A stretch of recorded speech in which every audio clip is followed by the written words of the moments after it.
Shalom, bertemu kita semula di segmen Rhapsody Reality.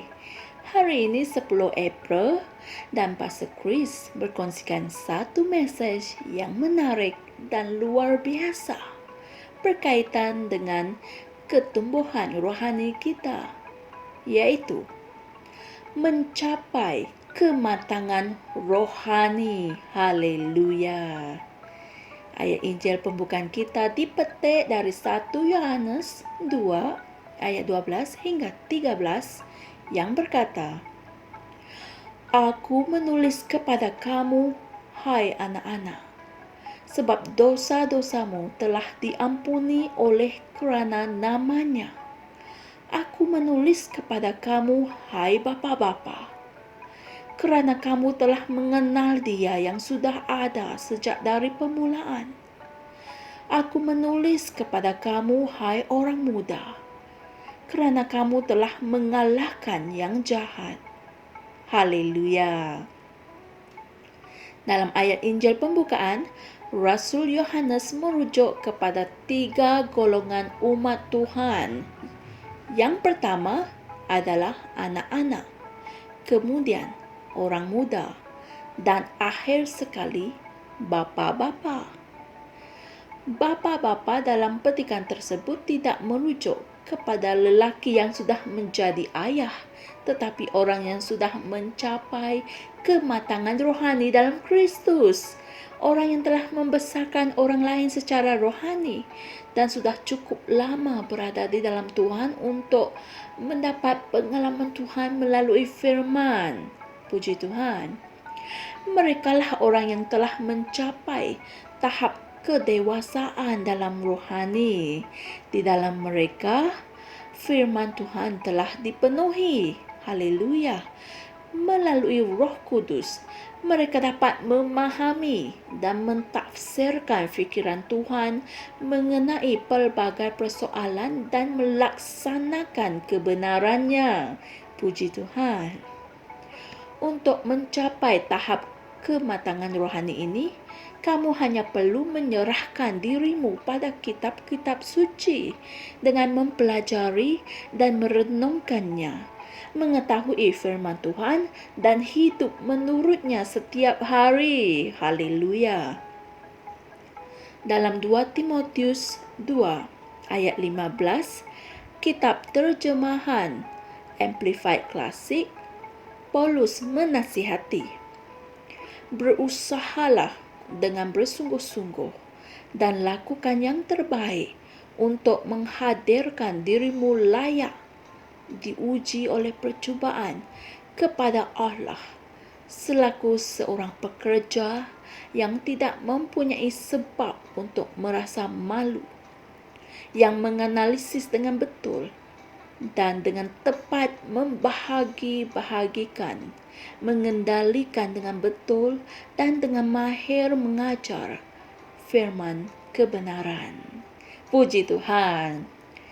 Dan juga Yesus berkata dalam Yohanes 5 ayat 39, kamu menyelidiki kitab-kitab suci.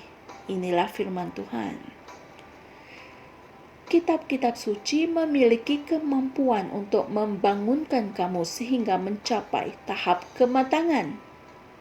Kisah Para Rasul 20 ayat 32 berkata, dan sekarang, hai saudara-saudara, aku menyerahkan kamu kepada Tuhan dan kepada firman rahmat-Nya yang berkuasa membangunkan kamu dan menganugerahkan kepada kamu warisan yang ditentukan bagi semua orang yang telah dikuduskannya.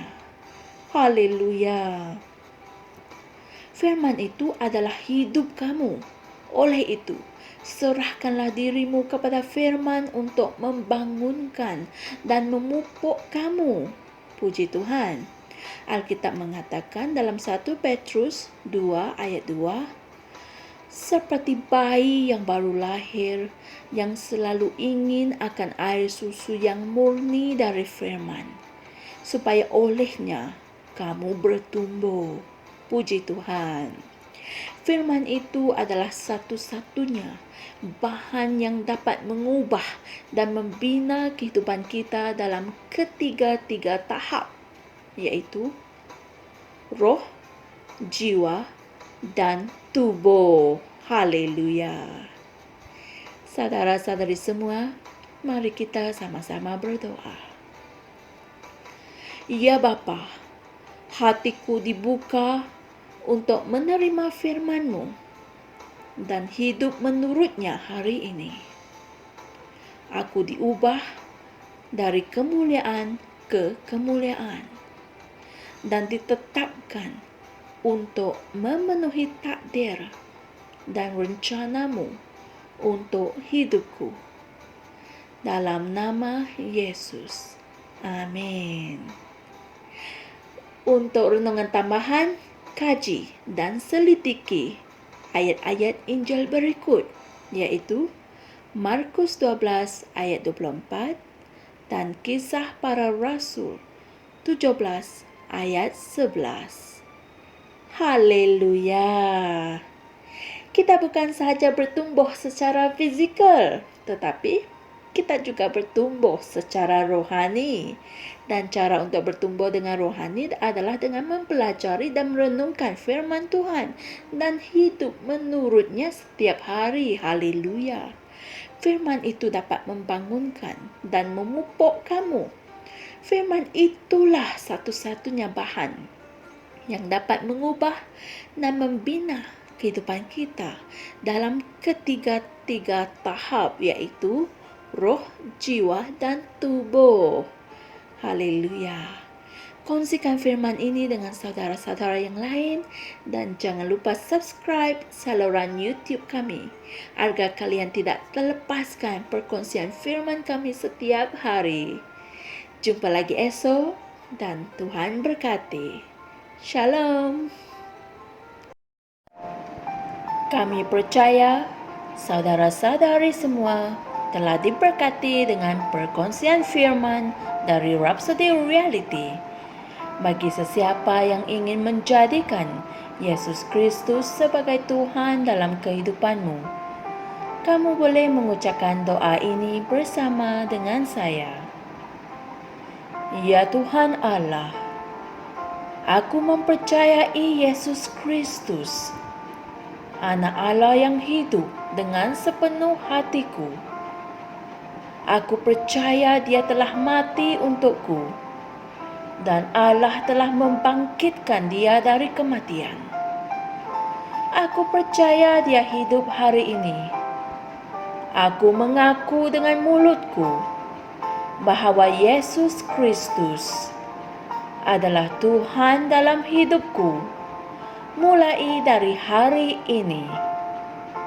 Melalui Dia dan di dalam nama-Nya, aku mempunyai kehidupan yang kekal. Aku telah dilahirkan semula. Terima kasih Allah kerana menyelamatkan jiwaku. Aku sekarang adalah anak Allah. Haleluya. Tahniah, sekarang kamu telah menjadi anak Allah. Untuk apa-apa sebarang pertanyaan atau untuk mendapatkan lebih banyak maklumat mengenai bagaimana untuk bertumbuh sebagai seorang Kristian, anda semua boleh hantar mesej di akaun Facebook kami atau email kami di tni.msia@gmail.com. Sekali lagi, tni.msia@gmail.com. Tuhan berkati anda semua.